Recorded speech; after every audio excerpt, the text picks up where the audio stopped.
Sa pagkakaroon nga po ng Phoenix Suns ng bagong lineup, inaasahan na hindi sila magiging competitive next year sa Western Conference sa pagkakaroon ng less talent at mga batang manlalaro na kulang pa sa experience. Pero sa kabila niyan, mismong si Jalen Green ang nagsabi gagawin niya ang lahat ng kanilang makakaya para makabalik sa winning mindset ang Phoenix Suns. Excited na nga siyang makasamang maglaro si Devin Booker at makapag-create ng winning culture kagaya ng ginawa nila noon sa Houston Rockets. And speaking of Devin Booker, may lumabas ng balita ngayon, plano ng Phoenix Suns na gamitin si Booker bilang point guard na siyang mangunguna sa opensa. Gamit ang kanyang playmaking at scoring ability, expected na magagampanan nito ang kanyang role. Ngunit marami pa rin namang mga analyst ang duda sa ganitong klaseng ideya, lalo pat ginawa na rin naman nila ito noong nagdaang taon at hindi gumana, kaya posibleng pumalpak na naman ito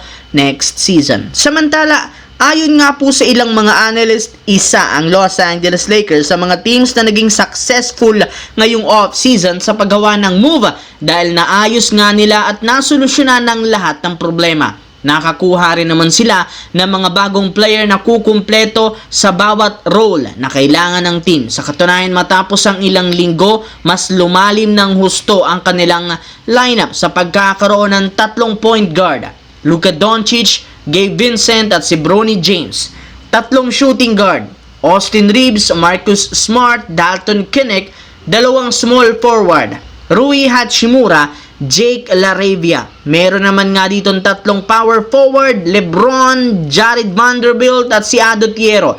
Meron rin naman nga silang 3 sentro: DeAndre Ayton, Jackson Hayes at si Maxi Kleber. Bukod dyan, standby rin naman sina Christian Coloco at Chris Manon. Kaya overall, meron na silang 14 players kung saan kakailanganin nila ngayong kumuha ng 2 pa para magkaroon ng regular contract at isang player na magkakaroon ng 2-way contract. Sa kabilang banda, makalipas ang ilang linggong paggawa ng trade at signings ng ilang mga team, sa wakas sa unang pagkakataon na mismong The Athletic na ang kauna-unahang naglabas ng power rankings ng liga. Katulad ng inasahan, nanguna pa rin dito ang defending champs na OKC Thunder, though wala nga pong ginawang malaking pagbabago, na panatili pa rin nila ang kanilang pwesto. Susundan ng New York Knicks, Cleveland, Minnesota, Denver, Houston Rockets, Los Angeles Clippers, Orlando, Golden State at Detroit. Well, kung inyo ang titignan, hindi kasali sa top 10 ang pinakamalalakas na koponan, ang first runner-up last season na Indiana Pacers sa pagbagsak nila sa ika-13 pwesto. Pero hindi na rin naman ito nakakabigla dahil literal humina ng husto ang lineup sa pagkawala ni Miles Turner sa free agency matapos siyang lumipat sa Milwaukee Bucks at pagtatamo ng injury ni Tyrese Haliburton na rason bakit hindi siya makakapaglaro next season para sa Indiana Pacers.